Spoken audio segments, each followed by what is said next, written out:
अंतरराष्ट्रीय युवा विद्वान, जैन दर्शन में यूनिवर्सिटी टॉप व गोल्ड मेडलिस्ट, जैन सिद्धांत एवं न्याय विषयों को सरलता से समझाने वाले, यूएसए, इंग्लैंड, ऑस्ट्रेलिया आदि अनेक देशों में जैन धर्म की महती प्रभावना करने वाले, पंडित टोडरमल पुरस्कार, युवा विद्वत रत्न आदि अनेक पुरस्कारों से सम्मानित मूर्धन्य विद्वान डॉक्टर संजीव कुमार गोधा जयपुर द्वारा जानिए धर्म का मर्म। इस कार्यक्रम के प्रायोजक हैं मातु श्री पतासी देवी, श्री प्रदीप जी चौधरी, श्रीमती कुसुम जी चौधरी, श्री तिलक जी, श्रीमती श्वेता, श्री अरिहंत जी, श्रीमती दिव्या, अस्मि, उपशम, क्षाई, श्रद्धान, सहज एवं समस्त चौधरी परिवार, किशनगढ़, राजस्थान। जयति परम ज्योति समम समस्तैरनंत पर्यायैः दर्पण तल एव सकला प्रतिफलति पदार्थ मालिका यत्र परमागमस्य बीजं निषेध जात्यन्ध सिन्धुर्विधानं सकल विलसितानां विरोध मथनं नमाम्यनेकान्तम् विरोध मथनं नमाम्यनेकान्तम्। पुरुषार्थ सिद्धि उपाय नामक ये ग्रंथ है आचार्य अमृतचंद्र स्वामी की अनुपम कृति। हिंसा और अहिंसा का विवेचन करने वाला यह उत्कृष्टतम ग्रंथ और सूक्ष्मतम अहिंसा की व्याख्याएं इस ग्रंथ के माध्यम से की गई है। अब आचार्य देव यहाँ हिंसा और अहिंसा के संदर्भ में धर्म ठहराने वाले मिथ्यामतियों की कुयुक्तियों की चर्चा कर रहे थे। और आप लोगों को ध्यान होगा कल तक हम यहाँ 6 युक्तियों तक की चर्चा कर चुके हैं। क्या क्या मान्यताएं रखता है ये व्यक्ति, ये किस किस प्रकार की मिथ्या मान्यताएं रखता है अपनी बात का पोषण करने के लिए। आप लोगों को कुछ याद है या नहीं है? पुरानी बातें याद है? कौन कौन सी युक्तियां हैं? पहले नंबर की युक्ति, बोलते जाना। पहले नंबर की युक्ति धर्म। ये कहता है धर्म के नाम पर हिंसा करने में कोई दोष नहीं है, धर्म के नाम पर तो चलती है। तो ये पहले प्रकार की कुयुक्ति हो गई। दूसरे नंबर की देवों के लिए, पहली हो गई धर्म के नाम पर, दूसरी हो गई देवों के नाम पर हिंसा, तीसरी हो गई पूज्य पुरुषों के नाम पर बलि आदि चढ़ाना, मांस आदि खिलाना उन्हें। ये तीसरे प्रकार की कुयुक्ति है। चौथे प्रकार की कुयुक्ति हिंसा में धर्म मानने वालों की, एक जीव की हिंसा कर लो बहुत सारे जीवों को बचाने के चक्कर में। बात तो सही लगती है यार, कितनी सही लगती है अपने को बात कि जहां बहुत सारे जीव बच रहे हो वहां एक की हिंसा कर लेनी चाहिए। तो इसलिए तुम अनाज तो खाओ मत, क्योंकि अनाज खाने में तो बहुत सारे मरते हैं, अब मांस खाने के अंदर तो कोई दिक्कत नहीं। ऐसा वो व्यक्ति खोटा तर्क दे रहा है। कितने हो गए? 4। 5वें नंबर का तर्क क्या दिया? एक जीव का घात करो तो उससे बहुत सारे जीवों की रक्षा हो जाती है, क्योंकि वो हत्यारा था, हिंसक था। तो ऐसा सर्प, बिच्छू ऐसे जो जीव हैं तो बोले तो मांसाहारी हैं, और ये जो जीव होते हैं ये जीव दूसरों को, बहुत सारे लोगों को मार देंगे, इसलिए इनको ही मार दो। कह रहे हैं भाई ये भी तेरी खोटी युक्ति है। हर व्यक्ति को अपने अपने कर्मों का फल मिलता है, तू जबरदस्ती इस प्रकार का विकल्प करके पाप क्यों करता है और पाप क्यों कमाने की सोचता है। इसी तरह से ये 6ठे नंबर की युक्ति दी थी, जिसमें ये कहा था कि भाई बहुत सारे लोग ऐसे हैं जो हिंसा करते हैं, अब उनको मार देंगे ना तो वो हिंसा से बच जाएंगे। यदि वो जिंदा रहेंगे तो और हिंसा करते रहेंगे जब तक जिंदा रहे, क्योंकि उसका तो काम ही यही है। सीढ़ी मार है, मान लो कोई शिकारी है, अब वो जहां भी जाता है शिकार करता है, शिकार कर देता है। अब यदि वो जिंदा रहेगा तो कितने लोगों को मर जाएंगे, वो उसको मार दो तो इतने जीव तो बच जाएंगे। तो कह रहे हैं ये सब तुम्हारी खोटी युक्तियां हैं, इस तरह की भ्रांतियां रखना रंच मात्र भी उचित नहीं है। अब एक बहुत गजब की मार्मिक बात जो अपन लोगों को भी जचती है, कभी कभी बेचारे बहुत तकलीफ पा रहे हैं, बेचारे बहुत दुखी है। आप लोग कदाचित उन्हें मारने की न सोचो तो ये तो आई जाती है, सुधर गई इनकी, बेचारे बहुत तकलीफ पा रहे थे, ऐसा सोचता है व्यक्ति। कोई बीमार व्यक्ति हो, कष्ट पा रहा हो, संकट में हो, परेशान हो, बहुत ज्यादा दुखी हो, हमारे घर के परिवार के जन, तो अपने को ऐसे लगता है कितनी तकलीफ पा रहे हैं, कितनी तकलीफ पा रहे हैं, हे भगवान। ऐसी चलती है मान्यता। तो ये 7वीं कुयुक्ति के अंदर इस तरह की बात कह रहे हैं। मैं श्लोक पढ़ता हूं, बहुत सुंदर और मार्मिक प्रकरण है।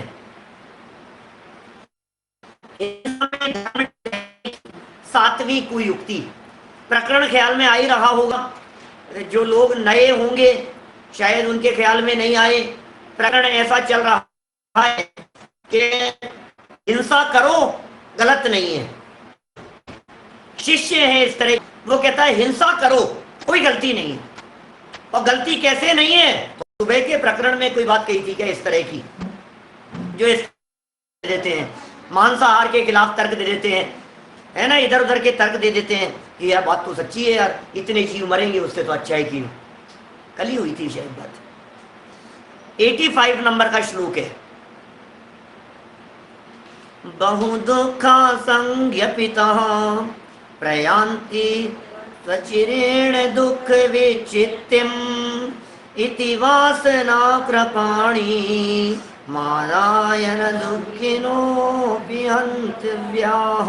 तू माने और बहु दुखा संग पिता, अनेक दुखों से पीड़ित जीव, अचिरेण थोड़े ही समय में, दुख विच्छित्यम दुखों का अंत, प्रयांति पा जाएंगे।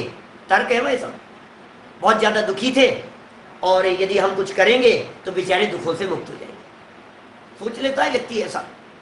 मैंने एक बार बहुत पहले कहीं सुना था इस तरह का, अभी मुझे याद नहीं आ रहा, लेकिन उसमें बहुत ज्यादा तकलीफ पाते हुए को उन्होंने मारने की परमिशन दे दी। माने ऐसा कि इनको मार दो कोई बात नहीं, बेचारे दुखों से मुक्त हो जाएंगे। वो भी बार बार में कहे मैं मर जाऊं तो अच्छा है, मैं मर जाऊं तो अच्छा है, तो जो दूसरे लोगों ने मार दो इनको। इच्छा मृत्यु, इच्छा मृत्यु जैसी फीलिंग लोगों में, मर्सी की, मर्सी डेथ, ऐसा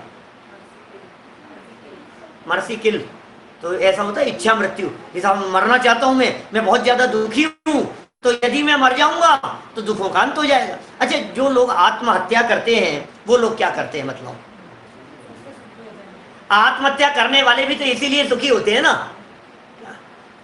कि भाई मैं मर जाऊंगा तो सुखी हो जाऊंगा। आत्महत्या करके सुखी होना चाहता है व्यक्ति, लेकिन हमारे जनागम में तो ये कहा है सुखी होने का उपाय आत्महत्या नहीं है, आत्म आराधना है। आत्महत्या करके आज तक कोई जीव सुखी नहीं हुआ, आत्म आराधना से सुखी हुआ जाता है। इसलिए हे भव्य जीवों, यदि तुम्हें सुखी होना हो तो आत्म आराधना करो, आत्महत्या मत करो। यहां तक कहा है हमारे यहाँ समाधि मरण के प्रकरण में। सुनना, बड़ी गजब की बात है। संलेखना के संदर्भ में प्रश्न भी आ रहे हैं, मैं वही कहने वाला हूं। संलेखना और समाधि के संदर्भ में ऐसी चर्चा हमारे यहाँ जैन आमनाय में भी चलती है, संलेखना मरण होना चाहिए। और हमारे राजस्थान हाईकोर्ट का तो बहुत बड़ा केस जिसने पूरे दुनिया को हिला दिया, दुनिया के जैन समाज को, किससे छिपा हुआ है। सारे जैन समाज के दिगंबर श्वेतांबर सब मिलकर के संलेखना प्रकरण में सड़कों पर आ गए थे। ये बात सबके ख्याल में है ना। राजस्थान जयपुर के हमारे बहुत सारे एडवोकेट जिन्होंने ये केस लड़ा, हम भी उसमें शामिल थे। एडवोकेट नहीं है हम, जैन विद्वान की दृष्टि से सारी देखरेख, उनकी सारी जो भी थी सेटिंग, वो सब हमने की। और हमारे साथ में डॉक्टर आनंद जैन हैं बनारस के, हम 2 विद्वान थे साथ में, और दोनों ने मिलकर के उस सारे प्रकरण को देखा जैन दर्शन की दृष्टि से। बातें बहुत आती थी सामने, तर्क यही, कैसी बात कर रहे हो, मरने की कैसे परमिशन दी जा सकती है, और कानून का तो यही थी बात, मरने की कैसे परमिशन दे सकते हैं। ये तो आत्महत्या है। अरे भाई आत्महत्या नहीं है तो आपको क्या लगता है सुखी होने के लिए तो कर रहे हो सब, और मर जाओ सुखी हो जाओगे। सुनो, संलेखना और समाधि मरण के प्रकरण में हमारे यहाँ जिनागम में स्पष्ट रूप से निर्देश है कि जब तक जीवन बच सके तब तक जीवन बचना चाहिए। ख्याल में आ रही है बात? मुनिराजों के संदर्भ में भी ये बात है। हाँ, ये बात अलग है कि मुनिराजों के जीवनचर्या के अंतर्गत हॉस्पिटल जाना नहीं हो सकता है, वहां जाकर के इलाज कराना नहीं हो सकता है, डॉक्टरी दवाइयां लेना नहीं हो सकता है, क्योंकि मुनिराज तो संयमी होते हैं ना, त्यागी होते हैं ना। लेकिन जब तक संभव हो सके जीवन को बचाने का प्रयास होना चाहिए। मनुष्य जीवन कितना दुर्लभ है, यहां भी इन्होंने नीचे बात कही है। मनुष्य जीवन चला जाएगा भाई साहब, आप ये क्यों सोच रहे हो? उस व्यक्ति का घात हो गया है तो उसका तो मनुष्य जीवन चला गया है ना। 2 श्लोक हैं इस संदर्भ में जो मार्मिक प्रकरण यहां दे रहे हैं। 85 नंबर का श्लोक मैंने पढ़ा है, मैं नीचे पढ़ता हूं, देखो थोड़ी सी बात आपके समझ में आएगी।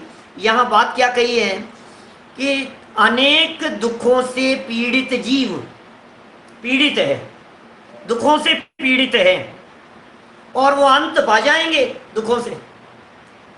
इस प्रकार की वासना अथवा विचार रूपी तलवार लेकर दुखी जीवों को भी नहीं मारना चाहिए। बहुत अच्छा है जी, दुखी है इसको तो मार दो, दुखी है इस व्यक्ति को तो मार दो, बेचारा दुख से मुक्त। आप कदाचित ऐसी बातें नहीं सोचते होंगे, मुझे पता है, लेकिन आपकी जबान से कई बार ऐसे वाक्य निकलते होंगे अपने घर के बड़े बुजुर्गों को देखकर, उनका मरण हो जाने पर सुधर गई यार, बहुत तकलीफ पा रहे थे, 5 साल से बहुत तकलीफ पा रहे थे, 15 साल से बिस्तरों पर पड़े हुए थे। बोलो सही बात है कि नहीं? ऐसी दादाजी कितने सालों से पड़े हुए थे? 25 साल से पड़े हैं, 20 साल से पड़े हुए हैं, आंखों से दिखाई नहीं देता है, बिस्तरों से उठा बैठा नहीं जाता है, तबीयत बहुत ज्यादा खराब है, जवान से बोला नहीं जाता है, सारी तरह तकलीफें हैं खतरनाक।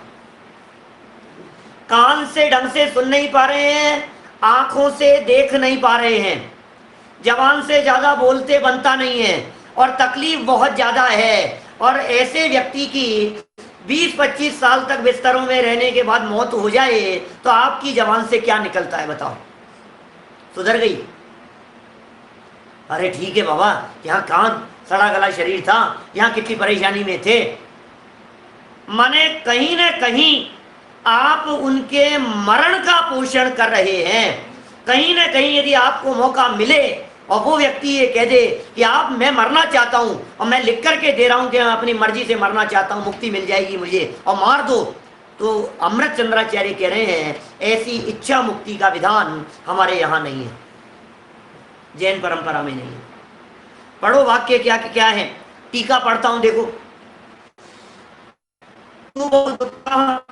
संग पिता अचिरेण दुख विच्छित्यम प्रयांति, ये जीव बहुत दुख से पीड़ित हैं, अतः यदि इन्हें मार दिया जाए तो उनका सारा दुख दूर हो जाएगा। क्या कितना अच्छा लगता है, बात कितनी सुंदर लग रही है। मार दिया जाए इनको तो बेचारे बेचारे दुख से मुक्त हो। इति वासना कृपाणीम आदाय दुखने अपि नयंतव्य, ऐसी खोटी वासना रूपी तलवार ग्रहण करके दुखी जीवों को भी नहीं मारना चाहिए। बेचारा बहुत दुखी है, बहुत तड़फड़ा रहा है, मर जाएगा तो शांत हो जाएगा। करते हैं लोग इस तरह का, ज्यादा तड़प रहे होते हैं ना तो मार देते हैं, शांत हो गया, अब देखो अब शांत हो गया। ऐसे भी होते हैं, डॉक्टर्स वगैरह भी होते हैं इस तरह के, और क्या करें बोलो, उनके पास उपाय भी नहीं है कुछ भी दुख मुक्ति के लिए। देखिए खैर में क्या कहते हैं, यह जीव रोग से अथवा दरिद्रता आदि से अत्यंत दुखी है। सुनना से भी दुखी है और दरिद्रता से भी दुखी है। दुखी लोगों की कमी थोड़ी है दुनिया में।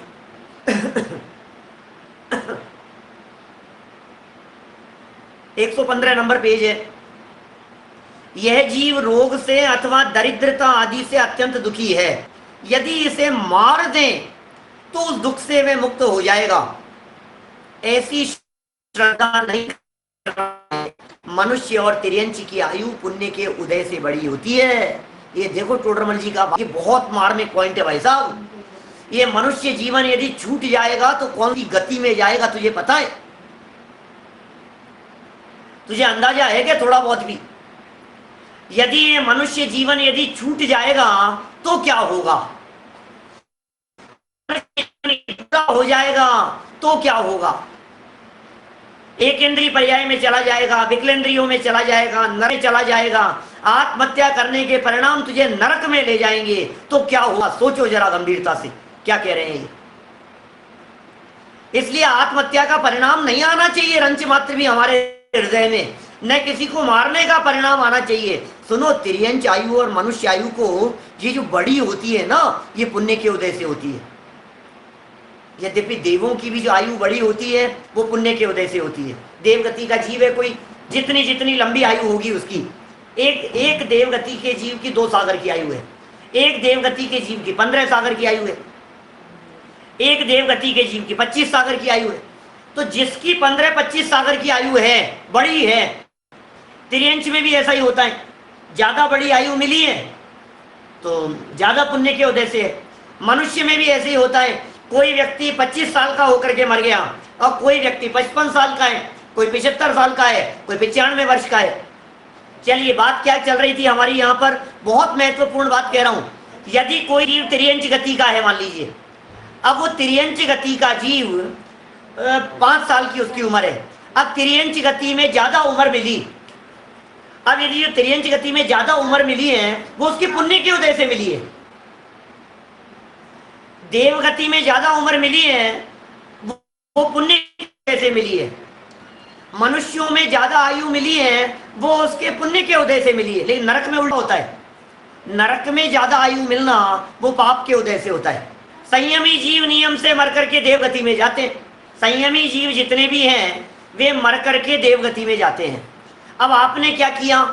कोई मनुष्य गति का जीव था, मान लीजिए, अब मनुष्य गति का जीव है और आपने उसकी आयु पूरी कर दी, तो जो पुण्य के उदय से मिली हुई चीज हो उसके छीन लेने पर अब वो कौन सी गति में जाएगा? यदि वो खुद भी मरना चाहता था तो इसका मतलब वो पुण्य के उदय से प्राप्त मनुष्य जीवन, जो दुर्लभ जीवन मिल गया है, उससे छूट रहा है। वो उसका छेद नहीं करना। पुण्य के उदय से बड़ी होती है भाई साहब आयु। किस्मत वाले हो आप जो जिंदा हो। हम जिंदा हैं, ये हमारे पुण्य का उदय है। कितना भी पाप कर्म का उदय क्यों नहीं हो, शरीर में कष्ट हो, शरीर में पीड़ा हो, शरीर में तकलीफ हो, लेकिन यदि हमारी आयु साथ में है तो इसका मतलब यह है कि हमारे तीव्र पुण्य का उदय चल रहा है। सुनो, यहां आपको तत्व ज्ञान मिल गया है, यहां आपको जनवाणी सुनने का अवसर मिल गया है, यहां आपको ये वीतरागी तत्व ज्ञान जिनेंद्र देव की वाणी सुनने का अवसर मिल गया है। मैं आपसे पूछता हूं, यदि आप ये थोड़ी सी कष्ट के कारण जीवन पूरा करने की भावना भाएंगे तो नरक और तिर्यंच में कहां जाकर के जनवाणी सुनने का अवसर मिलेगा? यहां मिल रहा है ना, ये महाभाग्य से मिल रही है जनवाणी की चर्चा। कान में पढ़ना महाभाग्य से होता है। कभी जीवन में इस तरह का विकल्प नहीं आना चाहिए कि साहब, बहुत तरह के लोग ऐसे हो सकते हैं दुनिया में जिन्हें कष्ट और तकलीफ में ऐसा विकल्प आता है कि भाई साहब मर जाएं तो अच्छा है, गलती से भी नहीं, क्योंकि मनुष्य जीवन छोड़ने की भावना भा रहे हो आप। तिर्यंच गति में था, नरक में था, देवगति में था, तब तो तरसता था मनुष्य जन्म प्राप्त करने के लिए, और आज तुझे मनुष्य जन्म मिल गया है तो थोड़ी सी कष्ट और पीड़ा देख करके तुझे लग रहा है कि ये मनुष्य जन्म छूट जावे, तो अगला कौन सा मिलेगा तुझे? मतलब बहुत समझने योग्य बात है। संकट किसके जीवन में नहीं आते हैं बताइए मुझे? परेशानियां किसके साथ में नहीं आती है? किसके साथ में ऐसी परिस्थिति नहीं बन सकती है कि फ्रैक्चर हो जाए? डिप्रेशन में कौन नहीं है आज? हर व्यक्ति डिप्रेशन में, हर व्यक्ति कह रहा हूं मैं, बोलो, जिसके पास में तत्व ज्ञान नहीं है, हर व्यक्ति डिप्रेशन में है। कोई कम और कोई ज्यादा, इतना ही फर्क है। कोई ज्यादा डिप्रेशन में होता है तो आसपास वालों को परेशान कर देता है, कोई कम डिप्रेशन में होता है तो खुद ही दुखी होता रहता है। ये जो अवसाद की स्थिति है, डिप्रेशन, मेंटल जो डिस्टर्ब रहता है, तनाव में रहता है, सर दुख रहा है, बात जच नहीं रही है, सामने वाले की बात मुझे पच नहीं रही है, ये जो बात है ये डिप्रेशन का शिकार है। उसने ऐसा क्यों कह दिया, और 3 दिन तक सोचे जा रहा है, दिमाग खराब हो रहा है और रातों की नींद उड़ गई है, ये डिप्रेशन में है। तो बिजनेस को लेकर के डिप्रेशन में आ जाता है, कभी पार्टियों को लेकर के डिप्रेशन में आ जाता है, कोई पैसे ले गया, किसी ने कुछ कर दिया, किसी ने किसी को नुकसान पहुंचा दिया, किसी ने 2 अपशब्द कह दिए, अब ये उसको सोच सोच करके 3 महीने हो गए, दिमाग खराब हो रहा है इसका, ये डिप्रेशन में है। और क्या कहेंगे, डिप्रेशन क्या होता है? हर आदमी डिप्रेशन में है जिसके पास में तत्व ज्ञान नहीं है, जिसके पास में वस्तु स्वरूप का विचार नहीं है, जिसके पास में भेद विज्ञान नहीं है, जिसके पास में जिनवाणी नहीं है, जिसके पास में ये वीतरागियों की वाणी नहीं है, वो हर व्यक्ति डिप्रेशन में है। इलाज क्या है? इलाज ये है, मनुष्य जीवन मिला है यार, क्या बात कर रहा है? पैसा ही तो चला गया है ना, पद प्रतिष्ठा ही तो चले गई है, तेरा तत्व ज्ञान तो कोई तेरे से छीन नहीं सकता है। ये क्यों नहीं विचार करता है? शरीर छीन लिया, घुटने टूट गए, कमर काम नहीं कर रही है, डॉक्टरों ने जवाब दे दिया है, पैसा ले गए, करोड़ों रुपयों का नुकसान हो गया। अरे मनुष्य आयु तो है कि नहीं, ये बता। तो इन कष्टों से मुक्ति प्राप्त करने के लिए अपनी, अच्छा मैं आपसे पूछता हूं, एक तरफ 5-25 करोड़ की संपदा है, जितने लोग आत्महत्या करते हुए दिखाई देते हैं ना, उनमें 90% लोग ऐसे दिखते हैं जिनके कुछ पैसे की प्रॉब्लम होती है, झटका लग जाता है, 10-20-25 करोड़ का झटका लग गया, व्यक्ति कूद करके आत्महत्या कर ली उसने। कितने केस मिलते हैं, ऐसे होता है कि नहीं? माने उसने आत्महत्या करने का निर्णय क्यों किया? 25 करोड़ का नुकसान हो गया, 50 करोड़ का नुकसान हो गया, 100-200 करोड़ का नुकसान हो गया, और इसने सोचा भैया मर जाओ, अब तो मर जाते हैं। मैं आपसे पूछता हूं, एक तरफ 200 करोड़ है और दूसरी तरफ आपके मनुष्य जीवन के 2 साल हैं, वो दोनों में से कौन वैल्यूएबल है? विचार करो थोड़ा सा। 200 करोड़ बराबरी कर सकते हैं क्या आपके मनुष्य जीवन के दुर्लभ क्षणों की? 100-200 करोड़ लेकर के कोई मनुष्य जीवन के दुर्लभ क्षण दे सकता है क्या? आयु बढ़ा सकता है क्या? तुम मरने की क्यों सोच रहे हो? कैसे विचार आ गया तुम्हारे दिमाग में मरने का? पैसे की वजह से? नहीं नहीं साहब, क्या बतलाएं आपको, सवाल पैसे का नहीं है, शरीर से बहुत दुखी है साहब, क्या करें, पीड़ित है भाई साहब, परेशान बहुत ज्यादा है। परेशानी को मिटा दो आप, तो तुझे क्या लगता है परेशानी मिटी है? उपाय क्या है? प्रॉब्लम बहुत है मुझे मालूम है, लेकिन इस प्रॉब्लम का सॉल्यूशन क्या है ये बताओ। सॉल्यूशन आत्महत्या करना है? 99% तो फाइनेंशियल प्रॉब्लम होती है। देखो जरा क्या लिखा है यहाँ, बहुत गजब की लाइन है भाई साहब। सच में हम, परेशानियां सबकी लाइफ में आ रही है, आपके हमारे, हम लोग सब मनुष्य गति के जीव हैं। पुण्य कर्म का उदय बदल करके पाप में कहा जाता है, और पाप का बदल करके पुण्य कहा जाता है। पुण्य से पाप और पाप से पुण्य में परिस्थितियां बदलती रहती है। कभी परीक्षा में कुछ हो जाता है, वे एग्जाम में फेल हो गया मान लो, कहीं किसी के अंदर कुछ हो गया, कहीं टीचर ने कुछ कह दिया, कहीं दोस्तों ने कुछ कह दिया, कहीं आपस में झगड़ा हो गया, कहीं वाइफ ने कुछ कह दिया, कहीं सास ससुर ने कुछ कह दिया, कुछ प्रॉब्लम तो सबके साथ है ना। बच्चे पलट करके सामने जवाब देने लग गए, आत्महत्या करने की सोच लेता है, अरे मेरे बच्चे मेरे साथ में नहीं है, मैं क्या सोच लेता है। कितनी सुंदर बात है, सुनो, दूसरों को तो मारना ही नहीं, खुद भी मरने की नहीं सोचना। और पॉइंट कितना सुंदर दिया है, एक वाक्य इतना जबरदस्त है। मेरे कुछ प्रवचन है मनुष्य जीवन की दुर्लभता के ऊपर, सुन लेना एक बार, यदि आपको लगे कि ये क्या है चीज, क्या मिल गई है हमारे। जो चीज जितनी दुर्लभता से मिली हो उसकी कीमत भी उतनी ही हमें समझनी चाहिए। वाक्य पढ़ो कितना सुंदर है, 115 नंबर पेज और तीसरी लाइन, मनुष्य और तिर्यंच की आयु पुण्य के उदय से बड़ी होती है। अब इस वाक्य में कितना मर्म छिपा हुआ है उसे देखो आप। मनुष्य और तिर्यंचों की आयु बड़ी हो रही है, वो पुण्य के उदय से हो रही है। अब एक तरफ मनुष्यों की पुण्य के उदय से बड़ी आयु, और दूसरी तरफ आपकी प्रॉब्लम्स पाप कर्म का उदय, और मनुष्य आयु ये पुण्य का, दोनों चीजें एक साथ चल रही है, ध्यान देना। सैनी पंचेंद्रिय है, ये पुण्य का उदय चल रहा है। मनुष्य आयु है, ये पुण्य का उदय चल रहा है। पैसा चला गया है, ये पाप कर्म का उदय है। अब ये पाप कर्म का उदय जिसको हावी दिखाई देता है वो आत्महत्या कर लेने की सोचता है, और जिसे ये महसूस होता है कि पाप कर्म का उदय कुछ नहीं है, ये पुण्य का उदय है कि मैं शैलेंद्री हूँ, ये पुण्य का उदय है कि मैं मनुष्य गति का जीव हूँ, ये पुण्य का उदय है, समझ लीजिए आप वो भाग्यशाली जीव। अब आत्महत्या का विकल्प नहीं आएगा उस व्यक्ति को कभी भी अपने दिलो दिमाग में। इतनी बड़ी चीज मिल रही। पुण्य क्या है? पैसे से ही पुण्य को तोलते हो क्या आप? जब कभी पुण्य पाप कर्म के उदय की चर्चाएं चलती है, मैं कभी कभी इस तरह की बात बोल देता हूं कि भैया पुण्य का संबंध पैसे से नहीं होता है। पुण्य का उदय था ना आपका, पुण्य का उदय हो मानो और पैसा बिल्कुल नहीं हो।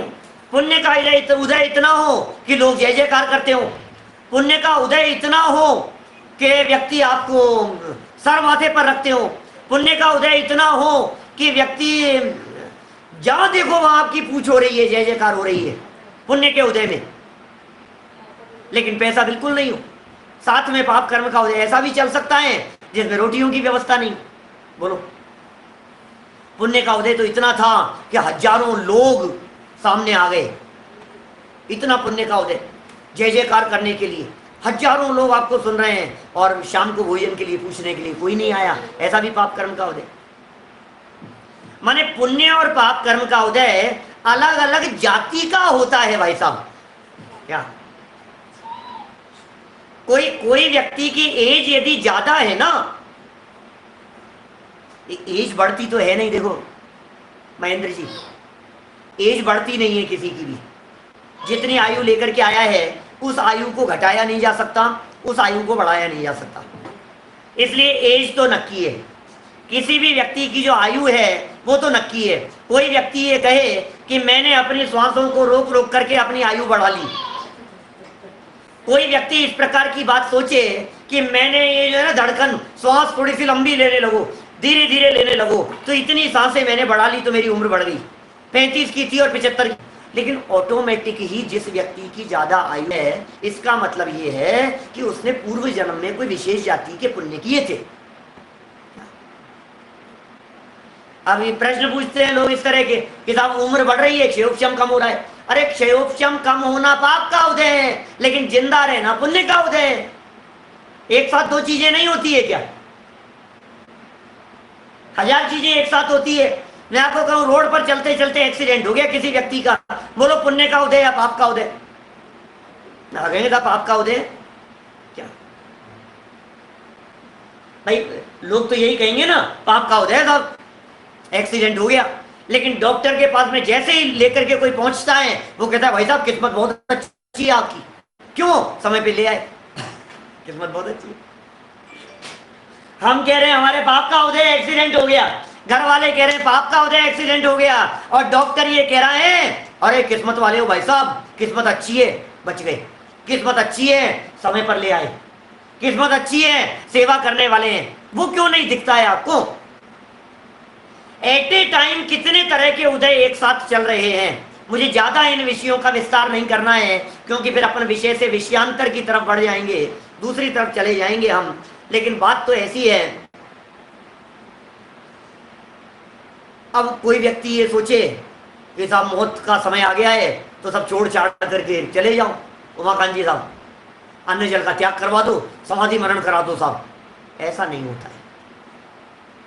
ठीक है आपने त्याग कराया, जो जितना है ठीक है, अच्छी बात है, लेकिन अंदर में परिणाम होने चाहिए, त्याग की भावना होनी चाहिए।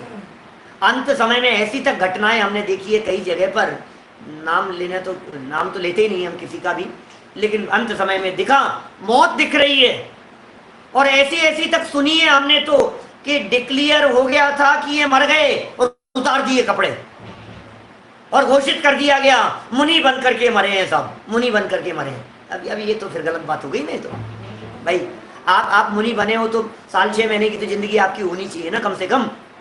आपको ये तो नहीं लगना चाहिए कि भाई मौत ही हो रही है, मौत सामने दिखाई दे रही है और आप दीक्षा लेने की बात सोच रहे हो। तो इसका मतलब आपको अब कोई उपाय नहीं दिखा, तुम्हें बचने का उपाय दिखता तो तुम तो घर गृहस्थी में मजे मनाते, और तुम्हें मौत दिख रही है तो तुमने वो सोच लिया। अब खैर जो भी है, लेकिन संयम की भावना अच्छी भावना होती है।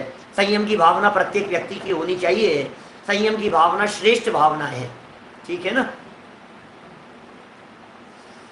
देखिए, मनुष्य और तिर्यंच की आयु पुण्य के उदय से बड़ी होती है, अतः इसका छेद नहीं करना, अथवा जैसा उसका उदय है वैसा भोगता है।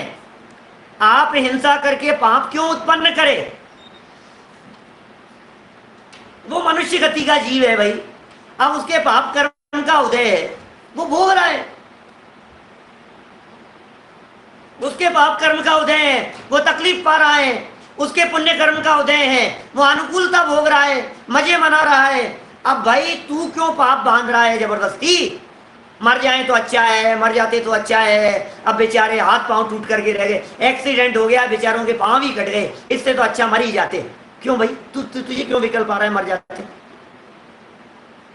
सोच लेते हैं ना कभी कभी ऐसा अपन, अरे यार अपाहिज हो गए यार, ये तो यार बहुत ही बड़े संकट आ गए भाई। कईयों के बारे में सुनता हूँ इस तरह का, मैं समाज में ऐसी चर्चाएं चलती है। देखो क्या कह रहे हैं, अपने को किसी के बारे में विचार विकल्प नहीं करना चाहिए।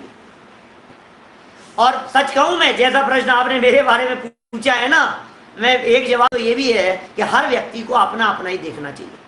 मैं ये नहीं देखूंगा भाई साहब कि आपने कितना त्याग कर रखा है और आपने कितना त्याग कर रखा है, आप सम्यक दृष्टि है या नहीं है, आप प्रतिमाधारी हैं या नहीं है, इससे मेरा भला होने वाला नहीं है। लेकिन जैन दर्शन का मार्ग त्याग का मार्ग है, जैन दर्शन का मार्ग संयम का मार्ग है। इस व्यर्थ के प्रश्न नहीं करके अच्छा प्रश्न पूछे आप, जैसे जिग्नेश भाई ने पूछा कि तिर्यंच आयु ज्यादा बड़ी होने में पुण्य के उदय का क्या हेतु है। बहुत अच्छा प्रश्न है। कोई अच्छा प्रश्न हो तो मजा भी आता है। व्यर्थ के आप चैट डालते रहो, टाइपिंग करते रहो तो क्या दम है। अब इंग्लिश में और लिखते हो, वो आधी तो पढ़ने में आती है, हिंदी हो तो पढ़ने में आए, इंग्लिश भी नहीं होती है, इंग्लिश में लिखते हो, पता नहीं क्या, आधी पढ़ने में आती है, आधी नहीं आती है। तो सुनो बात क्या है, मूल बात यह है, तिर्यंच गति का जो जीव है, वो तिर्यंच गति का जीव मरना नहीं चाहता, मरना नहीं चाहता है तिर्यंच गति का जीव। ये सबसे बड़ा उसका आयु कर्म पुण्य के उदय से मिली है, इस बात का प्रमाण है। जब आयु कर्म का बंटवारा करते हैं ना जिग्नेश भाई, तो आयु कर्म में 3 आयु पुण्य के उदय से और 1 नरक आयु पाप कर्म के उदय से, ऐसा बंटवारा है आयु कर्म में। ये अपने जब प्रकरण चल रहा था ना मोक्ष मार्ग प्रकाशक का गति और आयु कर्म का, तब मैंने काफी इन विषयों को खोला था। जैसे समझिए आप गति कर्म के उदय की चर्चा चल रही है। गति नाम कर्म है, 2 गति पुण्य के उदय से है, 2 गति पाप कर्म के उदय से। ध्यान देना, थोड़ी बारीक बात है, अब विषय तो जितना चलेगा चलेगा, लेकिन एक बार समझ लो फिर मैटर। मनुष्य गति और देव गति मिली, सुनिए, मनुष्य गति और देव गति, गति नाम कर्म वो पुण्य के उदय से है, और तिर्यंच गति नाम कर्म और नरक गति नाम कर्म ये पाप कर्म के उदय से है। गति नाम कर्म, ये नाम कर्म है। नाम कर्म क्या काम कहता है? कोई व्यक्ति तिर्यंच में जाना नहीं चाहता। किसी व्यक्ति को कहना कि तू मर करके तिर्यंच में जाएगा, तो कहेगा यार मेरे क्या पाप, मैंने कौन से पाप किए जो तिर्यंच में जाऊंगा। इसका मतलब पाप के फल में जा रहा है तिर्यंच। किसी व्यक्ति को कहे तू नरक में जाएगा, तो कहेगा यार मेरे पाप कर्म का उदय, नरक में जाऊंगा। तो नरक और तिर्यंच तो पाप। अब किसी को कहें कि तू मर करके देव में जाएगा, मजा आ गया। किसी व्यक्ति को कहें तू मर करके मनुष्य में जाने वाला है, तो कहते अच्छी बात है, बहुत अच्छा है। किसी को ऐतराज नहीं है मनुष्य और देव में। इसका मतलब मनुष्य और देव जो गति है वो अच्छी है, क्योंकि ये जीव जाना चाहता है। नरक और तिर्यंच में जाना नहीं चाहता है, इसलिए वो पाप के उदय से। अब सवाल जाने का नहीं है, सवाल पहुंचने के बाद में जिंदा रहने का है। बोलो, जाना तो नहीं चाहता था तिर्यंच में, अब पहुंच गया, बकरी बन गया, भेड़ बन गया, कुत्ता बिल्ली बन गया। अब बोलो अब रहना चाहता है कि नहीं? अब चाहता है मैं मर नहीं जाऊं, अब चाहता है मुझे कोई मार नहीं दे। इसलिए तिर्यंच आयु ये पुण्य के उदय से ज्यादा बड़ी मिलती है, क्योंकि जीव तिर्यंच आयु को छोड़ना नहीं चाहता, मरना नहीं चाहता। क्लियर हो गई होगी बात? तिर्यंच गति का जीव मरना नहीं चाहता, मनुष्य और देव भी मरना नहीं चाहता, नारकी मरना चाहता है। धर्म जी बतलाया था मोक्ष मार्ग प्रकाशक में, ध्यान है आपको? देखिए एक श्लोक और पढ़ना चाहता हूं मैं, इसी प्रकरण से रिलेटेड है, इसलिए मिनट बचे हैं अपने पास में 8 और कुयुक्ति है 8वीं, इससे रिलेटेड है, इसलिए पढ़ देता हूं, थोड़ा निपट जाता है विषय, फास्ट हो जाता है। पद्म पुराण का प्रसंग है ना, वो कीड़े वाला, नहीं दे रहा हूं मैं, सब उपयोग में तो आया था लेकिन मैंने सोचा नहीं दूं, चेतन भाई ने लिख दिया सामने। देखिए 86 नंबर का श्लोक, हिंसा में धर्म ठहराने की 8वीं कुयुक्ति। कृच्छ्रेण सुखावाप्तिर् भवन्ति सुखिनो हता सुखिनैव इति तर्क मंडलाग्रह सुखिनाम घाताय नादेयः। क्या कह रहे हैं? सुखावाप्ति है क्या? सुखावाप्ति है, सुख की प्राप्ति कृच्छ्रेण कष्ट से होती है। इस कार्यक्रम के प्रायोजक हैं मातु श्री पतासी देवी, श्री प्रदीप जी चौधरी, श्रीमती कुसुम जी चौधरी, श्री तिलक जी, श्रीमती श्वेता, श्री अरिहंत जी, श्रीमती दिव्या, अस्मि, उपशम, क्षायिक, श्रद्धान, सहज एवं समस्त चौधरी परिवार, किशनगढ़, राजस्थान।